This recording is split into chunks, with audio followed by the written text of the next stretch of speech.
Toyota revealed the all-new 2023 Prius and Prius Prime at the 2022 Los Angeles Auto Show, and we were confused because the Prius is now pretty good looking. Now, we've already driven the Prius hybrid version, and we called it the best driving Prius ever, and now we're here in sunny Southern California, ignore the gray skies and the rain, to drive the Prius Prime plug-in hybrid, which Toyota is positioning as the sportiest Prius ever. That's even more confusing to me, but let's see if it holds up. So we're gonna get behind the wheel and find out. Here we are driving the 2023 Toyota Prius Prime. This is an XSE model. Total system output in the Prius Prime is now a healthy 220 horsepower. That's almost 100 more than the previous generation's 121 and more than the Prius hybrid, which is either 194 with front-wheel drive or 196 with all-wheel drive. So about 25 more, plus or minus one. Prius Prime is also a little bit heavier. Everything weighs within about 100 pounds of 3,500 total. We've already gone in much greater depth on the interior and exterior of the new Prius, so be sure to check out those videos as well. Those happened around the 2022 Los Angeles Auto Show. This is certainly the sportiest Prius I've ever driven, but the bar for that is on the floor. The Prius until now has really never been sporty, and even now I don't know that I would call this a sporty car in the realm of cars. It's certainly a very sporty Prius, but I don't know how much that's saying. We called the Prius hybrid the best driving Prius ever, and while I haven't driven that one, I think this might have it beaten just a bit, thanks to the extra 25 or so horsepower.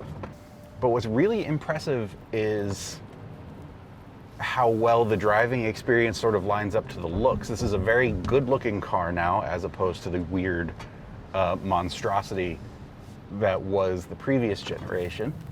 And you know, the driving experience backs that up. It's not, like I said, it's not the sportiest car I've ever been in, but for a Prius, it handles very, very well. The ride is incredibly well composed, even on these 19-inch wheels. Damping is very good. It's not really thwacking over significant bumps or anything like that.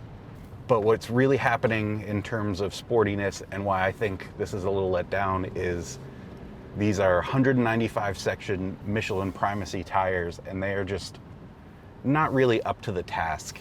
The car knows how to be quick and handle well. The tires just can't do it. It's sort of like how I know how to play basketball, but if you actually had me play basketball, it would be very sad and funny.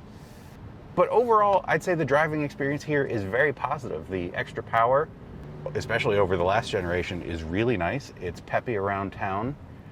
We noted that the Prius hybrid was sort of not as quick feeling from a standing start as it was from a rolling one, and that continues here. It's certainly quick enough. You definitely have the passing power you need, and also the power you need to get ahead of people at stoplights, but it's not push you back in your seat quick. Toyota quotes the 0 to 60 time at 6.6 seconds, which in the realm of all cars is not that quick, but very quick for a Prius. Brakes also feel very impressive. We noted that in the Prius hybrid, and I'm happy to say that that continues here. Toyota hybrids have had sort of a mushy brake pedal feel for a while now. It's been improving of late, and this continues that as well. It's not super mushy, feels fairly linear and direct, and I think it does a very good job of controlling it. If you want to add a little bit extra regen braking into the driving experience, there is a B mode as opposed to the regular drive that turns on extra regen. It doesn't quite bring the car to a full stop on its own. You will have to use the brakes, but it'll get you pretty close. And as you can see, as I sort of crane my neck around them to get around these curves, forward visibility is not the Prius's or Prius Prime's strong suit. The very raked windshield design leads to some big, thick A-pillars kind of blocking your view. You do get a nice little side window in front of the mirror to help with that, which will help with pedestrians approaching at stop signs. But it's sort of a given though. As you try to make a car sportier, you will have to make some compromises, and here forward visibility is one of them. Rear visibility is also fairly compromised. It's no longer a split rear windscreen like it was in the previous generation. Instead, it's just tiny. It's sort of Model Y small, and that's really frustrating. Despite the sportier side of the Prius Prime, this is still very much a Prius, and its chief job is being fuel efficient. The XSE and XSE Premium are rated at 50 miles per gallon combined. That's an estimate. While the SE with its smaller 17-inch wheels is rated at 53 miles per gallon combined. Miles per gallon equivalent comes in at 114 miles per gallon equivalent for the XSE and XSE Premium, and 127 for the SE. Both of those actually trail the previous generation's 133 rating. Now, keep in mind, these are all sort of estimates right now. The EPA has not published official numbers yet for the 2023 Prius Prime, but that's what Toyota anticipates these will be rated at.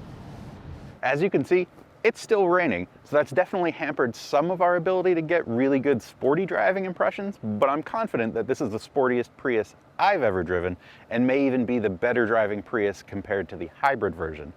Now the question remains, this goes on sale in May, are buyers going to flock to a sporty plug-in hybrid, or are they going to prefer the convenience of something like, say, the Kia Niro plug-in? For more on the 2023 Toyota Prius Prime, including my full review, be sure to check out Cars.com. To see more content like this, be sure to like, subscribe, and turn on notifications for all the latest from Cars.com.